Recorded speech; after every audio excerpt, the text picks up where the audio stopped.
క్రీస్తునాథుని యందు ప్రియమైన సహోదరి సహోదరులారా, ఈనాటి సువార్తలో క్రీస్తు ప్రభువు శిష్యులకు దర్శనం ఇస్తూ ఉన్నారు.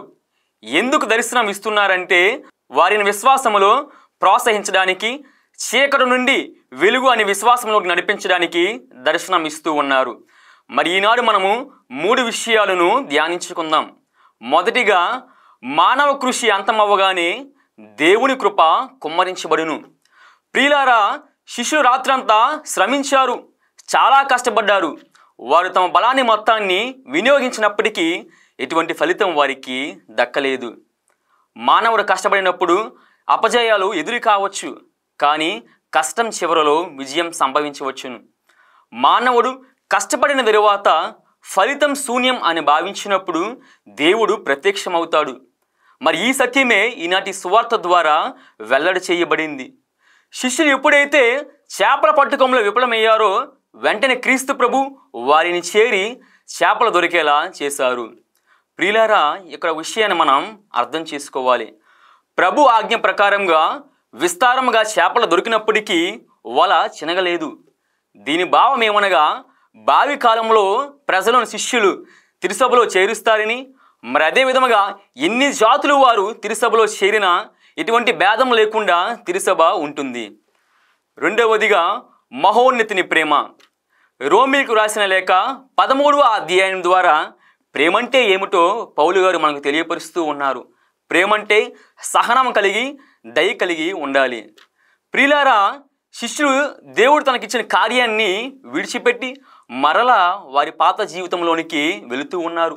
మరి ఈ సమయంలో ప్రభు వారిని వదిలివేయకుండా, అయ్యో నా శిష్యులు ఆకలితో ఉన్నారే, వారికి తినడానికి ఏమీ లేదే, వారు అలసిపోయి ఉన్నారని గ్రహించి చేపలు దొరికేలా చేసి స్వయముగా తానే వారికి భోజనాన్ని సిద్ధపరుస్తూ ఉన్నారు. ప్రియులారా, ఇది కదా నిజమైన ప్రేమను చూపించడం అంటే, దయను చూపించడం అంటే. వారు వ్యతిరేకంగా వెళ్తున్నప్పటికీ వారిపై ఎటువంటి కోపం లేకుండా ప్రేమతో వారిని మరల్చి తన కార్యం వైపు నడిపిస్తూ ఉన్నారు. మరి ప్రియులారా, మన స్నేహితులు, మన పిల్లలు మన మాట వినకుండా వ్యతిరేకంగా జీవిస్తున్నప్పుడు మరి క్రీస్తు వలె ప్రేమతో వారిని మన్నించగలుగుతున్నామా, మంచి మార్గంలోనికి నడిపించగలుగుతున్నామా అనేది ఆత్మపరిశీలన చేసుకోవాలి. మరి మూడవదిగా, మార్కు గారి జీవితం. ప్రియులారా, ఈనాడు మనం అందరం కూడా మార్కు గారి పండుగను కొనియాడుతూ ఉన్నాము.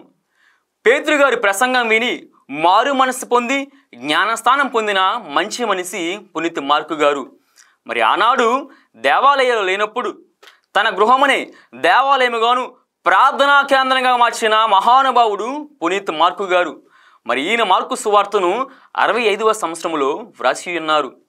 ప్రియులారా, ఈ మార్కు సువార్తలో వెంటనే, ఇమీడియట్ అనే పదం చాలాసార్లు మనకు కనబడుతూ ఉంది. దీని భావం ఏమనగా, మనం వెంటనే క్రీస్తు ప్రభువు గురించి అందరికి చాటాలి అని అర్థము. మరి ఆయన జీవితము కూడా ఆ విధంగానే సాగింది. జ్ఞానస్థానం పొందాడు, తన ఇంటిను దైవ సేవకు అంకితం చేశాడు, తాను సువార్త ప్రచారానికి వెళ్ళిపోయాడు. మరి ప్రియులారా, ఈ మార్కు సువార్తకు గర్జించే సింహాన్ని గుర్తుగా ఇస్తున్నారు. ఎందుకు ఇస్తున్నారంటే ఈయన సువార్తలో సింహపు గర్జన కనిపిస్తూ ఉంది. మరి అదే విధముగా క్రీస్తు భగవానుడు యోధా గోత్రపు సింహము, అందుకనే ఈ యొక్క సువార్తకు సింహపు గుర్తును ఇస్తూ ఉన్నారు. మరి ప్రియులారా, ఈ పునీతుడి వలె మనము కూడా ప్రభు సువార్తను ప్రకటించడానికి, ఆయన ప్రేమను 10 మందికి చాటడానికి కావాల్సిన శక్తిని, ధైర్యాన్ని మనకు దయచేయమని ఆ యొక్క దేవాది దేవుని ప్రార్థించుకుందాం.